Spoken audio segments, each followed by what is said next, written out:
तितली का रक्स नाज, गजाला का हुस्न रम, मोती की आग, गुल की महक, माहे नौ का खम, इन सब के इम्तिजाज से पैदा हुई है तू, और कितने हसी उफक से हवैदा हुई है तू।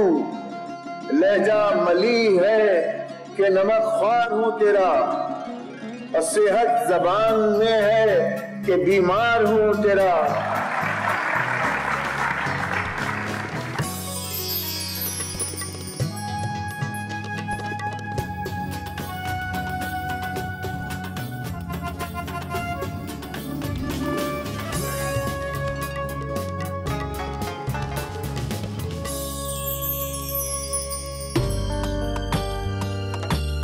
मुगलिया सल्तनत बिखर रही थी।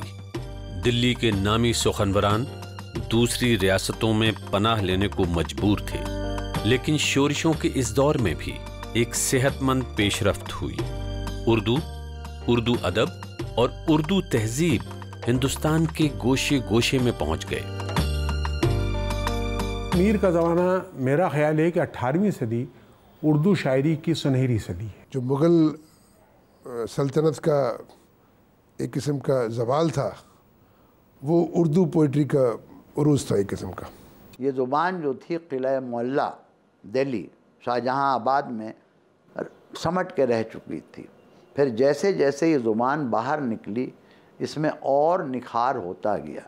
कहते दिल्ली में उर्दू पैदा हुई, लेकिन परवरिश हुई लखनऊ में उसकी। शेर मेरे हैं गो खवास पसंद, पर मुझे गुफ्तगू आवाम से है। खुशामदीद। कई सदियों का सफ़र तय करने के बाद उर्दू अब ख़ासो आम की ज़बान बन चुकी थी। अदब आलिया के लिए एक आज़मूदा ज़बान। 18वीं सदी का आखिर और 19वीं सदी का आगाज़। ये वो दौर था जब बरतानवी सौदागर हिंदुस्तान में सियासत करने लगे थे। मुकामी बाशिंदों के लिए सख्त आजमाइश का दौर था।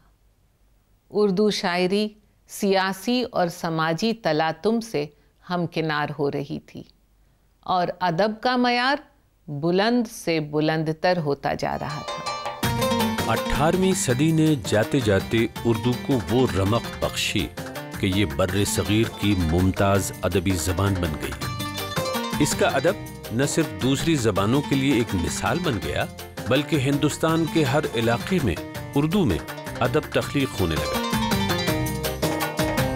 आमतौर से ये कहा जाता है कि 18वीं सदी जो है वो ज़वाल का दौर है।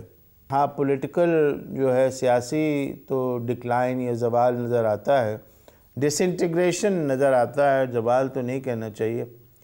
लेकिन जहाँ तक अदब है और जहाँ तक शायरी है, डिसइंटीग्रेशन अफराद की जो क्रिएटिव रिसोर्सेज हैं उनको और हार्नेस करती हो। सियासी हंगामों का आलम था। अहमद शाह अब्दाली और नादिर शाह के हमलों से दिल्ली दहल रही थी। ऐसे संगीन माहौल में दिल्ली से उजड़े और उखड़े हुए दानिशवरों और हुनरमंदों को हैदराबाद, रामपुर, अवध, अजीमाबाद और मुर्शिदाबाद की रियासतें पनाह देने पर आमादा हो गईं। दिल्ली, लखनऊ, रामपुर, भोपाल, मेरठ, अलीगढ़, हैदराबाद, पटना, अमरोहा, मुरादाबाद, ये मुजफ्फरनगर, ये उर्दू के बड़े मरकज बन गए। जब शहर उजड़ जाते हैं तो लोगों के घर ही नहीं, दिल भी उजड़ जाते हैं। इस तरह से शुमाल वाले उन्होंने देखा कि अब कहीं पनाह की जगह नहीं है, तो हैदराबाद आए। हैदराबाद ने अपने दामन को खोल दिया। वो लोग जो दिल्ली से पहुँचे थे, वहाँ लखनऊ पहुँचे थे, मुख्तलिफ रियासतों में जो उनकी रवायतें जो पहुँची वो दिल्ली की रवायतें थी एक तरीके से। इन रियासतों की सरपरस्ती में तख्लीकी मैदान में नए नए मार्ग के सर होने लगे। उर्दू ज़ुबान जिसमें फ़ारसी की आमेदिश थी, अब धीरे धीरे धीरे धीरे और वो सहल होती हुई चली गई। कि वो लफ्ज़ जो कि दिल्ली में ख़त्म हो गए, वो दक्कन में आज बोले जा रहे हैं और बिहार में आज बोले जा रहे हैं। जैसे ये कि ख्वाब आ गई नींद के मानी में। मीर ने लिखा है इश्क बुरे ही ख्याल पड़ा है, ख्वाब गई आराम गया। एक ज़माने में पोर्चुगीज़ ज़बान कलकत्ते के बाज़ार की ज़बान थी। ये सब लफ्ज़ जो हैं गोदाम नीलाम जो बाज़ार में होते हैं वो सब वहीं से तो आए हैं। इस तरह से लफ्ज़ जमा होते रहते हैं, ज़बान के ज़ख़ीरे में ख़जाने में आते रहते हैं और ज़बान बदलती भी रहती है। किसी ख़ास इलाके में ज़बान वही रहती है, लेकिन उसमें कुछ अल्फाज कुछ तरीक़े इलाकाई इस्तेमाल होने लगते हैं। उस पर वहाँ के कल्चर का असर होता है और वहाँ बोली जाने वाली बोलियों का असर होता है। उस दौर में अवध ज़बान और तहजीब के सबसे मोतबर गहवारे की शक्ल में उभरा। मीर तकी मीर लखनऊ गए और लखनऊ के ही हो रहे। उस दौर की तबाही को मीर तकी मीर ने लखनऊ जाकर यूं बयान किया, क्या बूदो बाश पूछो हो पूरब के साकिनों, हमको गरीब जान के हंस हंस पुकार के, दिल्ली जो एक शहर था आलम में इंतखाब, रहते थे मुंतखब ही जहां रोजगार के, जिसको फलक ने लूट के वीरान कर दिया, हम रहने वाले हैं उसी उजड़े दयार के। अब जैसे अब नादिर शाह का हमला हो रहा है, अहमद शाह अब्दाली के हमले हो रहे हैं, तो जाहिर है कि मीर यहाँ पर वो थोड़ी लिख सकते हैं जो लखनऊ के अंदर लिखा जा रहा है। वो तो जो सुबह से शाम तक देख रहे हैं खून बहता हो, तो उसकी तकलीफ़ का इजहार तो वो करेंगे। तो तख्लीक जो है वो यकीनन ऐसे मौक़ों पर ज़्यादा उभर कर आती है जिस वक्त आदमी के दिल को ज़्यादा कचोगे लगते हैं, जिस वक्त उसको ज़्यादा तकलीफ़ों का साथ, ये चाहे इनफरादी सतह पर हो और चाहे इज्तिमाई सतह पर। मीर अपने मद्दाहों के नज़दीक खुदाए सुखन थे। उनकी शायरी का मिजाज पूरे एक दौर का मिजाज था। उर्दू शायरी को उसकी पहचान मिली, वो मिली मीर के अहद में। मीर का कमाल ये है कि वो अपनी ज़बान तो आसान रखते हैं, लेकिन उसमें मानी बहुत ज़्यादा होते हैं और मूड भी बहुत होता है। तो ये पहला और आखिरी आदमी है उर्दू में जिसमें कि दोनों चीज़ें एक साथ मौजूद हैं। खुद ही कहता है तरफ़ें रखे एक सुखन चार चार मीर। हमारे हर बात में, हर लफ्ज़ में, हर बात में चार चार तरफ, चार चार डायरेक्शन हैं। क्या क्या कहा करें ज़बान कलम से हम। अब यही देखिए शरारत देखिए, ज़बान कलम कह रहा है। कलम की जो नोक होती है उसको ज़बान कहा जाता है। वो कटी हुई भी होती है, कटी जो होती है तो आदमी बोलेगा कैसे, लेकिन वो यहाँ बोल रहा है। ये मशहूर है कि साहब बहुत गमगीन थे, बहुत रोते थे, बहुत दुखी थे। ये भी विक्टोरियन प्रोटोटाइप है, अंग्रेज़ों से लिया हुआ है कि अब शायर बेचारा बिल्कुल एलियनेटेड होता है, माहौल से कटा हुआ होता है, दूर रहता है। 88 वर्ष जिए वो और 12-13 वर्ष की उम्र में उन्होंने शायरी शुरू की होगी, बल्कि अगर पहले नहीं शुरू की तो 75-76 वर्ष जो आदमी शायरी करेगा तो ये तो खैर नामुमकिन है कि सिर्फ रोता रहे। तो रोएगा तो हंसेगा भी। मीर ने यतीमी और गुर्बत में बचपन गुजारा, लड़कपन में इश्क किया और नाकाम रहे। फिर जवानी में नादिर शाह के हाथों दिल्ली की तबाही देखी। इन हादसात ने मीर की शायरी का किरदार मुतय्यन कर दिया। उनके लिए दिल और दिल्ली की बर्बादी एक सी थी। मीर की ज़बान उर्दू की तवानाई का परतव है। उनके डिक्शन की कीमियागिरी ज़र्रे को भी लाल व गुहर बना देती है।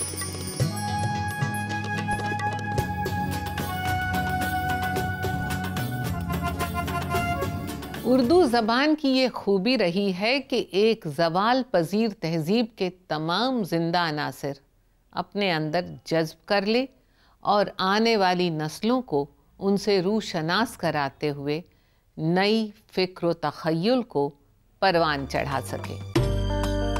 18वीं सदी अभी ख़त्म भी नहीं हुई थी कि फ़ारसी के बजाय उर्दू को तरजीह मिलने लगी। उर्दू के बारे में अगर ये कहा जाए कि वो हिंदुस्तान में बड़ी तेज़ी से 17वीं, 18वीं और 19वीं शताब्दी में ये जो सदियां हैं और 20वीं सदी में वो बहुत तेज़ी से तरक्की करने वाली ज़बान दिखाई देती है। दुनिया की ऐसी ज़बानों में से है जो एकदम से चमक उठी।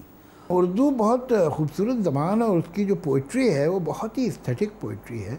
और वो लोग जिन्हें खूबसूरत चीज़ें पसंद हैं, वो लोग जो खूबसूरत ख्याल पसंद करते हैं और नाजुक ख्याली जिसे कहते हैं, एक बात को सटली कहा जाए, बहुत नफासत के साथ कहा जाए, बड़े अंदाज से कहा जाए, जिन्हें इस बात की इज़्ज़त है वो उर्दू से मोहब्बत करने लगते हैं। मुसहफी हम तो ये समझे थे कि होगा कोई जख्म, तेरे दिल में तो बहुत काम रफू का निकला। नस्र और नज्म दोनों में नए तजुर्बे हो रहे थे। गुलाम हमदानी मुसहफी और इंशा अल्लाह खां इंशा इस रिवायत के पेशरो थे। इंशा की तसनीफ दरियाए लताफत फारसी में लिखी गई उर्दू कवायद या ग्रामर है, पर उन्हें उनकी शायरी और रानी केतकी की कहानी के मुसन्निफ के तौर पर ज्यादा याद किया जाता है। रानी केतकी की कहानी को उर्दू के दानिश्वर उर्दू की पहली कहानी मानते हैं और हिंदी वाले उसे हिंदी की पहली कहानी करार देते हैं। हकीकत में ये कहानी उस जबान में है जिसे सब लोग अपनी जबान समझते थे। इसमें फारसी और अरबी के अल्फाज ना के बराबर हैं। मुग़ल दरबार जब अपनी पूरी शान और शौकत पे था, उस वक्त तक के जो लिखने वाले थे वो दरबार से ताल्लुक़ रखते थे और उमरा के तबक़े से थे, और शोरा भी शायरी भी करते थे, तो उनको दरबार में जगह मिल जाती थी। उसी नुक्ते नज़र से उन्होंने लिखते थे। आवाम का जिक्र नहीं मिलता था, लेकिन 1756 के बाद आवाम का जिक्र हमको मिलता है। जो लिखने वाले हैं वो मिडिल क्लास के हैं, अदीब। इस दौर में मशहूर गज़ल गो मीर हसन ने मसनवी सहरुल बयान लिखी, जिसने दक्कन से दिल्ली तक मसनवी की रिवायत को पुख्ता किया।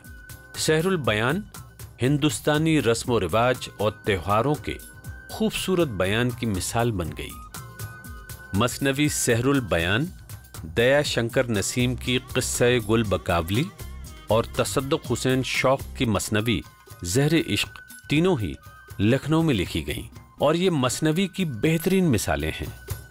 रेख्ता, जिसे अब उर्दू भी कहा जाने लगा था, अवध के नवाबों खासकर वाजिद अली शाह की सरपरस्ती में तरक्की की नई मंजिलें तय कर रही थी।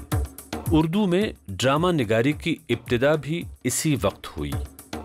वाजिद अली शाह के कृष्ण रहस को खास तौर पर बनाए हुए रंगमंच पर खेला जाता और वाजिद अली शाह खुद कृष्ण का किरदार निभाते।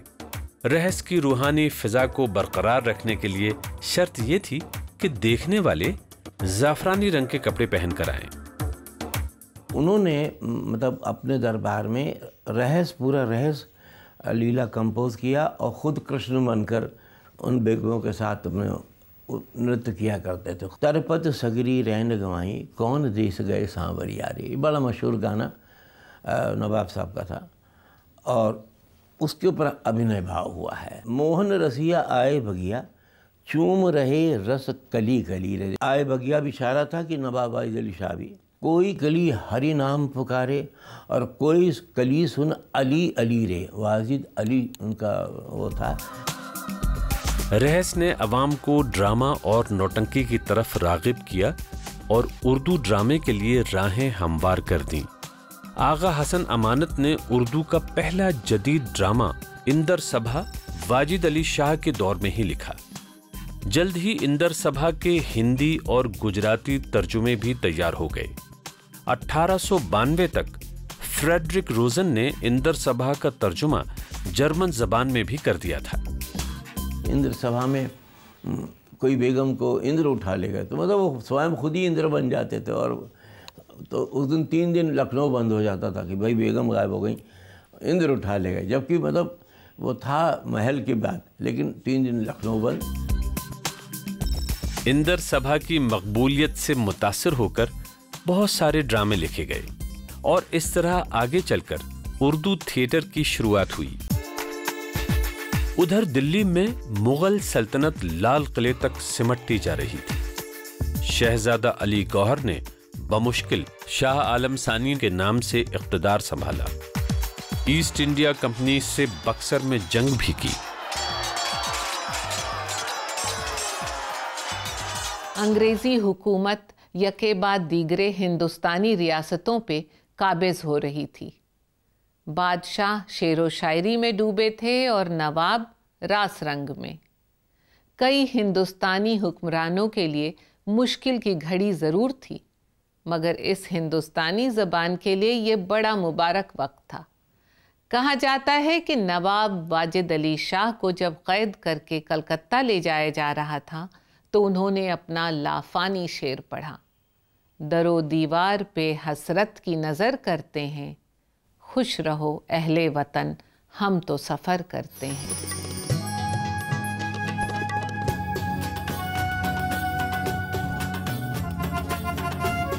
उस दौर के सियासी तगय्युर में उर्दू खुद एक तहरीक बन गई, एक ऐसी तहरीक जिसमें हर मजहब व अक़ीदे के लोग शामिल थे।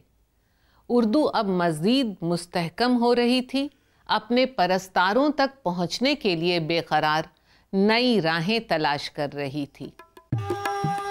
19वीं सदी के शुरुआती दौर में बहादुर शाह अव्वल की तख्त नशीनी के बाद दिल्ली को जो एक बार फिर मरकजी हैसियत हासिल हुई, तो यहाँ फारसी शायरों और बाकमालों का मजमा हो गया। रफ्ता रफ्ता ये लोग उर्दू के ऐसे असीर हुए कि इस जबान में शेर ख्वानी को ही अपना कमाल समझा। दर्द, सौदा, मीर, गालिब, दाग, मोमिन, ज़ौक़, सबके यहाँ तर्ज़े बयान में सादगी, लतीफ़ इस्तिआरे, पुरकशिश तरकीबें और सोज़ो गुदास की ऐसी आमेज़िश है कि एक पूरा अहद शेरों में ढल गया।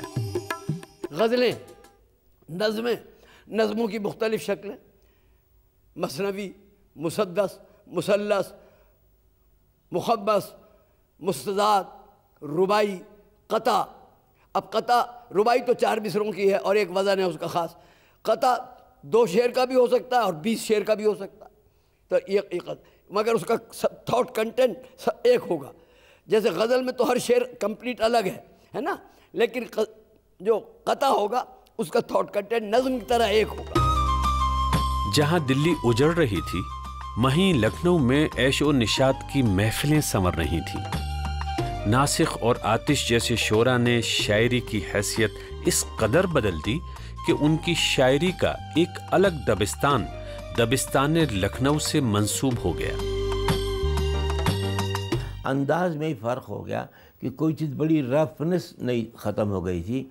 नाजुकी क्या है, आदाब क्या है, देखना क्या है, धीरे से पलक उठना क्या है, घूंघट का कैसे, यानी जिसको कहते बहुत उसके अंदर बड़ा नाज व अंदाज का एक तरीक़ा जो खूबसूरती का है। जैसे कसीदाकारी हमारे जैसे लखनऊ की बड़ी मशहूर रही कि हाथ का काम जो चिकन का काम है बड़ा खूबसूरत होता है। खूबसूरती को पाने के लिए जो एक हिस्सा बना वो नवाबों के यहाँ से ही ये उपज हुई है कि खूबसूरत क्या चीज़ है। मर्दों के ज़रिए औरतों की ज़बान और जज्बात को शेरी जामा पहनाए जाने को रेख्ती कहा गया। शायरी की इस सिन्फ का आगाज़ सादत यार खां रंगी ने किया। रंगीन और इंशा की रेख्ती को फ़रोग़ मिला। रेख्ती दरअसल उस सिन्फ शायरी को कहा जाता है जो औरतों की ज़बान में हो, औरतों के माहवरे में, मेटाफर में हो और औरतों के इश्क का बयान करे। ये 3 शर्तें रेख्ती के लिए ज़रूरी है। रेख्ती में ये होता है कि औरत की ज़बान में इजहार इश्क करती है औरत। जैसे वो कहता है कि सजन आवे तो परदेसों निकल कर बाहर बैठूंगी, बहाना कर को मोतियाँ का पिरोती हार बैठूंगी। रेख्ती के अलावा हज़ल गोई का रिवाज भी लखनऊ के लिए ऐशो इशरत और तफरीह तबा का ही सामान था। अब classical poetry, semi classical poetry, अब इसमें क्या था कि अभी तक कसीदा था, हज बुराई, कसीदा तारीफ, वासोख अपने महबूब को चाहे अगर नाराज़ हो गए तो महबूब के भी खिलाफ नज़म लिख दी, उसे वासोख कहते। इन दोनों दबिस्तानों से अलग उर्दू का एक और मरकज़ था, अजीमाबाद। यहाँ की शायरी में दिल्ली और लखनऊ के अदब की खूबियाँ शीरो शकर हो गई थीं। शाद अजीमाबादी ने तो अपनी शायरी से इस दबिस्तान का लोहा मनवा लिया था। ये बज़्मे मैं है या कोताह दस्ती में है महरूमी, जो बढ़कर खुद उठा ले हाथ में मीना उसी का है। पेशावर में आज भी किस्सा ख्वानी बाजार है, जहां बरसों पहले काफिले आकर रुकते थे और लोग अपने सफर की दास्तानें और ताज़ा कहानियां ज़ेब दास्तां के लिए बढ़ा चढ़ा कर सुनाते थे। अलिफ हमजा, तिलिस्म होशरुबा, किस्सा चहार दरवेश और लैला मजनू वगैरह वो मकबूल और मशहूर दास्तानें हैं जिन्हें आज भी लोग बड़े शौक से सुनते हैं। चले मैं कदे की तरफ मस्त हो, मुझको साकी वो अय्यारियां करूं जाकर वाइस से मत कर। वैसे दास्तान अमीर हमजा जिसे दास्तान वो ज़्यादातर सुनाते थे वो शुरू हुई थी अरब में कहीं, फिर वो फ़ारसी में आई, फिर वो हिंदुस्तान में आई 14वीं-15वीं सदी में। लेकिन dastangoi as a form of story telling तो बहुत ज़्यादा यहाँ हिंदुस्तान से मुतासर हुआ। तो मैंने जब इसको शुरू किया 10 साल पहले, तो मैंने उसमें ये इनोवेशन किया कि एक के बजाय 2 आदमी सुनाए। मुशायरे की रिवायत जो दक्कन में परवान चढ़ी थी अब शुमाली हिंद पहुंच चुकी थी। उसी किले मोहल्ला में आखिरी मुगल ताजदार बहादुर शाह जफर की जेरे सरपरस्ती फरोग हासिल हुआ। ये रिवायत दुनिया की किसी ज़ुबान के पास नहीं है, जो मुशायरे की रिवायत हिंदुस्तान के पास और उर्दू के पास है। ये रिवायत बादशाहों के दरबारों से शुरू हुई, रफ्ता रफ्ता फिर ये हिंदुस्तान के तहजीबी मिजाज का हिस्सा बनता चला गया मुशायरा, और शुरू हुआ था दरबारों से, रऊसा से, उमरा की महफिलों से, फ़ुक़रा की महफिलों से, जहाँ आदाब सिखाए जाते थे उठने के और बैठने के। सदर मुशायरा तशरीफ ले आएं ताकि शमे मुशायरा रोशन की जा सके। मुशायरे के कायदे कवानीन मुकर्रर करना ज़रूरी समझा गया। इनकी खिलाफ वर्जी बदतमीज़ी और गुस्ताखी मानी जाती थी।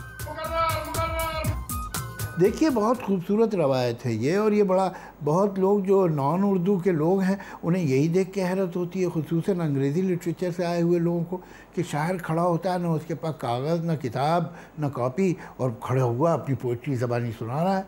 ये हमारे यहाँ तरीक़ा है मुशायरे में। अब थका मांदा कॉमन मैन जो ज़्यादा पढ़ा लिखा भी नहीं है, जो ज़्यादा पैसे वाला भी नहीं है, वो कहीं मुशायरे का नाम सुनता फ़ौरन पहुँचता, हज़ारों वहीं उसे एंटरटेनमेंट मिल जाता, उसे एक ब्लिस मिलता है, एक रूहानी ग़िज़ा मिलती है।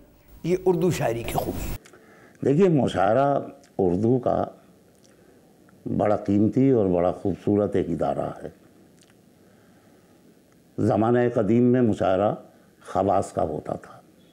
उस मुशायरे के सुनने वाले ख़वास ही होते थे जो ज़बान की तहज़ीब से आशना होते थे, लफ्ज़ों की अज़मत से वाकिफ़ होते थे और शायरी के फ़न से भी वाकिफ़ होते थे।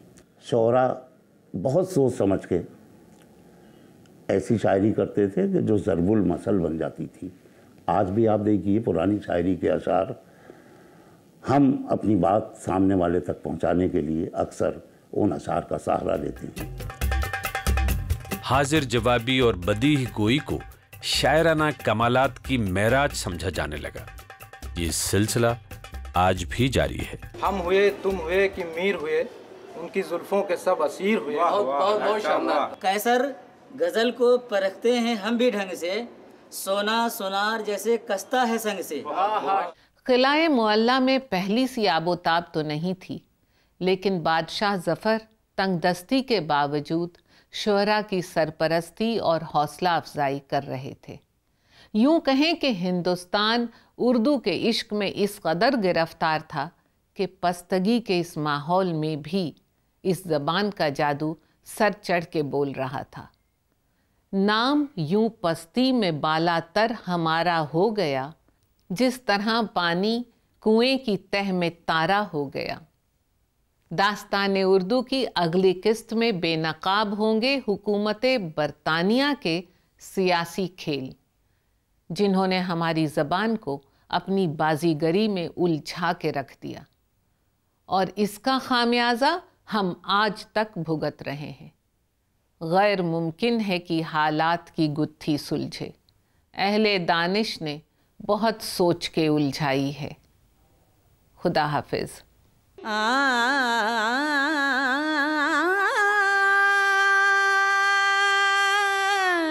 उर्दू है जिसका नाम हमें जानते हैं दाग, सारे जहां में धूम हमारी ज़बां की है।